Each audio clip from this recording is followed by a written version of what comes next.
We all know what it's like to be motivated. We have that source of energy at our fingertips. We have ideas coming to us, creativity, insights. It's there. We're moving forward. We're moving forward towards a project or into a project to move the project along. But motivation is elusive. Sometimes we lose it. Other times we can't find it. This keeps a lot of us stuck. Well, people get their motivation from a variety of sources. Some people are competitive, so they look for competition. Some people want just the challenge, so they look for these challenges. Some people only do things that are imposed upon them or under the threat of, if you don't do this, you're not going to get that.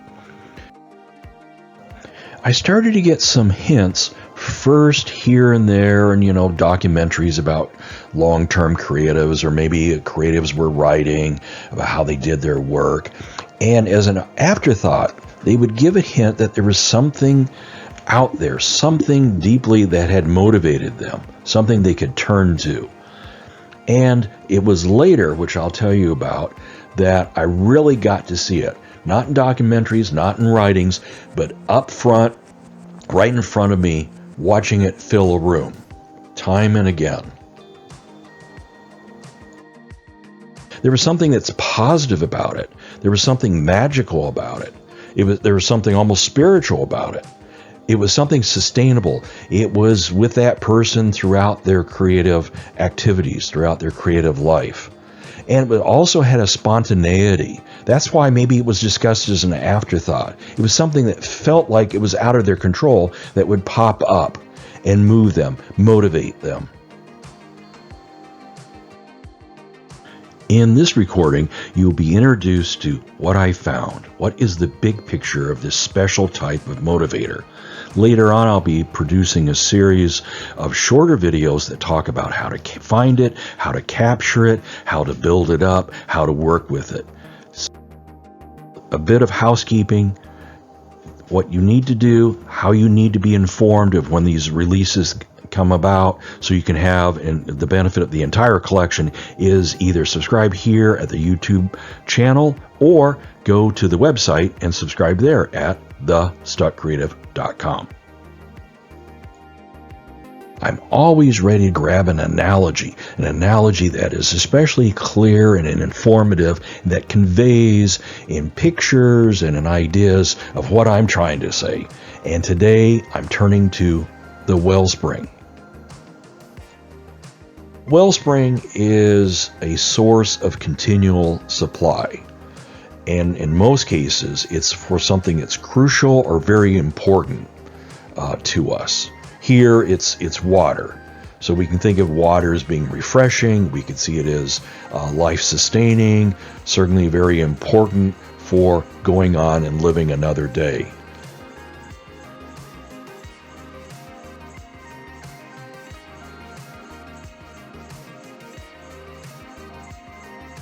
That's how we can be thinking about what we're in search of, a continual supply of something that gives us energy or re-energizes us, something that refreshes us, something that gives us something certainly around creativity and of being unstuck.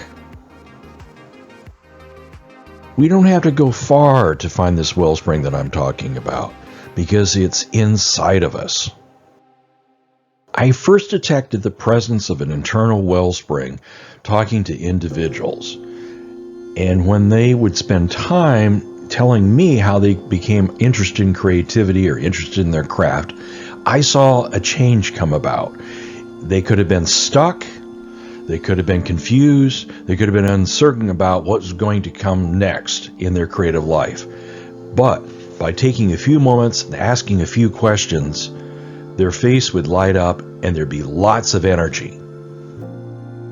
And my view of the wellspring became much clearer in meetup groups, because there, rather than just hearing an individual talk about how they became interested and what it feels like to be involved with their craft, I could start to ask questions of one person as they are describing their interest, when it happened, how it happened.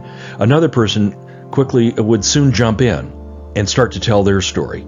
which would spark another person and another person. So what had been a room of usually strangers suddenly was warmer, it was joyful, it was energized, and people felt closer to each other by telling the stories. When and how did they become interested in their craft, and how does it feel when they work on their craft, on their creativity? I knew that whatever we were touching, it could be an important source of energy and motivation, and it was going to be sustainable. Because it had been, for everybody, it had been decades ago that they became originally interested, and suddenly that energy was back in the room. Of course, it had been before, working on projects or taking training, but we could bring it up with a few questions, and it was vivid and energizing. So I knew this was fitting the definition of a continual supply. I also saw this as sort of mysterious, that it was something that happened to us, that it wasn't that we went out one day looking for something that was going to grab us and stick with us the rest of our lives, but it was something that spontaneously happened, or certainly was brought about by some mechanisms we don't really understand. One day we saw someone out taking photographs, and it struck us that something about photography was important, it was challenging, it was intriguing, and it captured our attention. Or we saw someone painting, or we saw a painting, the product of one of these people doing this, one of these creative people, and we wanted to know, what was this about? How could a person do that? And beyond either of those two experiences, we wanted the desire, we wanted to do it. We wanted to possess at least some of this same capability, the same talent, same ability to produce these photographs or these books or these paintings or whatever it was. We wanted it in our life as well. And that desire was coming from a deep place, and a more positive place than many of the other motivators I mentioned earlier. Competitiveness or necessity, those sort of things. Or the more negative motivators. This was positive. This was energizing. Every time I saw it, I could see people, whether they were stuck or not, being energized.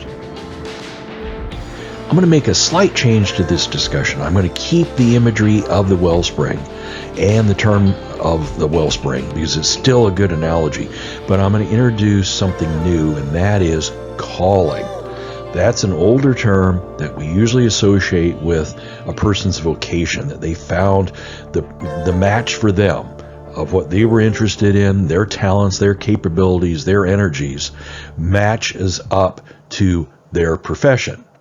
Well, calling doesn't have to be limited to profession, to vocations. It can be moved over and applied to avocations, or just say other interests that match us well, that grabs us, has captured our attention. See, it's starting to sound like Wellspring, isn't it?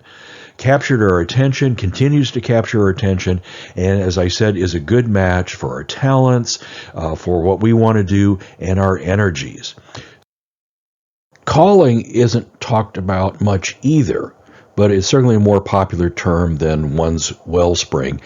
If you see material about calling at thestuckcreative.com, or see I use that term for future videos within this collection, within this series, within this playlist, take a look at it, because all that will feed into your understanding of what we've been talking about here, about this continual, sustainable source of motivation. Whether it's called wellspring or our calling, we know that things can go wrong. There are times that it feels like there's no calling, there's no special energy within us, there's no deep source of motivation. We just don't see it, or we haven't been taught that it's there. We have no idea it's there.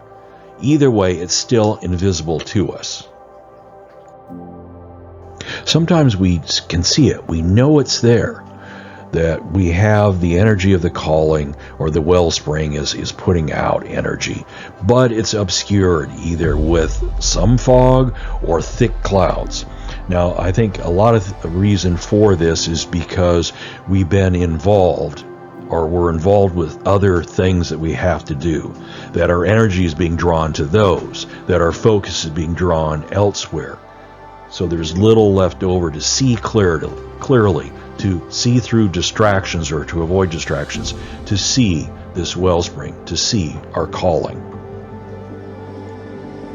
Another thing that makes the wellspring hard to see or to appreciate or to know is it has varying levels. Sometimes it comes gushing out, we have high motivation, it feels like it could go on forever. But other times it really drops down to low. It's as though we are dried out, our creativity is dried out, our craft is dried out, our tools are dried out, our workspace is dried out. Of course, we'd love to have it at the high levels all the time. But when it falls back to that neutral or the low condition, we suspect that there's something wrong with our calling, something wrong with us, something wrong with the way our energy levels are working, that something is wrong. I think it's just built into the psyche that we can't hold, we can't sustain the highest levels of something indefinitely, that it's built in to move towards the opposite for a while, probably to replenish ourselves, probably so we can open ourselves to rest, also open ourselves to see other things that are going on, not simply to be locked into something. I think that's a function of our brain, of our psyche. But there's nothing wrong with our calling when this is variable, or there's nothing wrong with the wellspring. Another thing that can go wrong is that we don't work with our calling, with our wellspring. We don't cultivate it. We can see it, we know it's there, it comes up, touches us briefly, and then we let it sort of recede back. We don't grab it, we don't capture it, we don't build up its energy, we don't know how to maintain it, even when it's there. That's what could go wrong with this whole thing. But fortunately, there are methods, tips, tools, and techniques we can use to make calling and wellspring central to our life, central to our creative lives, and helping us move forward and to be unstuck.